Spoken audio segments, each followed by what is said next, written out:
இனிய காலை வணக்கம்.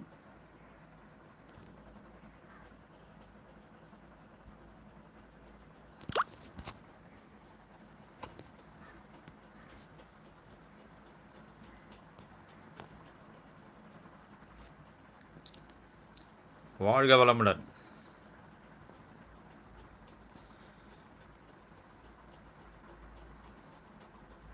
வெற்றிவேல் முருகனுக்கு அரோகரா அரோகரா. முருகப்பெருமானே, எல்லாருக்கும் எல்லா விஷயங்களும் நடக்கணும். இன்னைக்கு அமாவாசை. அமாவாசையில் அகத்திக்கீரை கோமாதாவுக்கு தானம் கொடுத்தீங்கன்னா பித்திருக்களுடைய கர்மா எரிக்கப்படுகிறது. பாவம் அதை அனைத்தும் நம்ம கோமாதாவுக்கு அகத்திக்கீரை கொடுக்கும்போது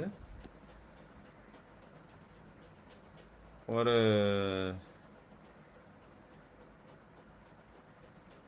ஒரு பர்சன்டேஜ், அதாவது ஒவ்வொருத்தரும் நம்ம எப்படி கொடுக்குறோமோ அவங்களுடைய பாவ புண்ணியத்துக்கு ஏற்ற மாதிரி அந்த கர்மாக்கள் எரிக்கப்படுகிறது.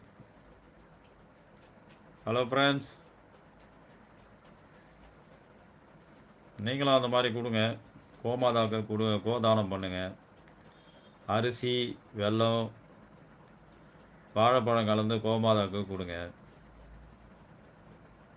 Hello friends, hello.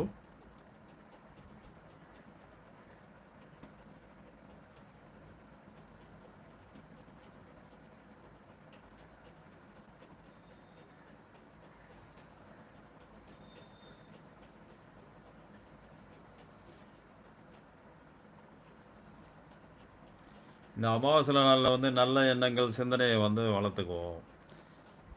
அதாவது ஒருத்தருக்கு உணவு அளிக்கும் போது சாப்பாடு போட்டுட்ருக்கோம். ஒரு 100 பேருக்கு சாப்பாடு போடுறீங்க. சாப்பாடு போட்டே இருக்கும்போது ஒருத்தர் தண்ணி வேணும்னுவாங்க, இன்னொருத்தர் சாம்பார் வேணும்னுவார், ரசம் வேணும்னுவார். அப்போ இப்போ 100 பேருக்கு போட்டீங்க, 500 பேருக்கு போட்டீங்க, 1000 பேருக்கு போட்டீங்க. 1001வது ஆளை ஆட இருங்க தண்ணி எடுத்துகிட்டு வரேன் அப்படின்னு அந்த வார்த்தை சொன்னீங்கன்னா அது புண்ணியமே கிடையாதாங்க.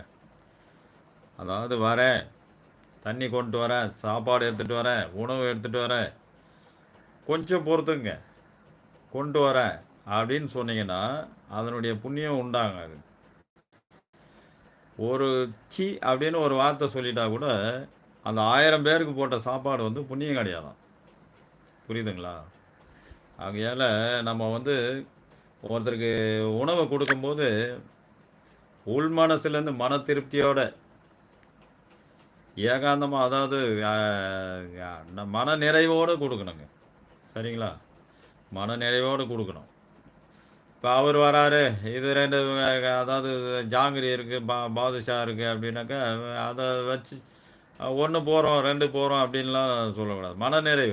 மனநிறைவோடு கொடுத்தீங்கன்னா கண்டிப்பாக அவருக்கு அந்த புண்ணியம் நமக்கு உண்டு.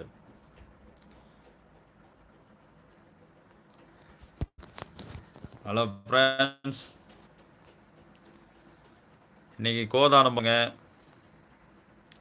அகத்திக்கீரை கொடுங்க, பச்சரிசி, வெல்லம், வாழைப்பழம் கலந்து கொடுங்க. இன்றைக்கி பெரியவர்களுடைய ஆசீர்வாதம் கண்டிப்பாக இன்றைக்கி இருக்கும், எப்பவுமே இருக்கும். அமாவாசை திதி இன்றைக்கி எல்லாருக்கும் எல்லாம் நடக்கணும், நல்ல விஷயங்கள் நடக்கணும். ஆகையால் நீங்கள் இந்த கோதானத்தை கண்டிப்பாக பண்ணுங்கள். ப்ரேயர் பண்ணுங்கள்.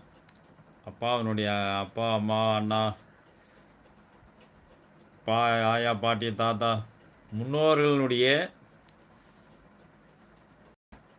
ஆசீர்வாதம் கிடைக்கணும் அப்படின்னு சொல்லி வேண்டிக்கங்க. Hello friends, anybody there? யாராவது இருக்கீங்களா?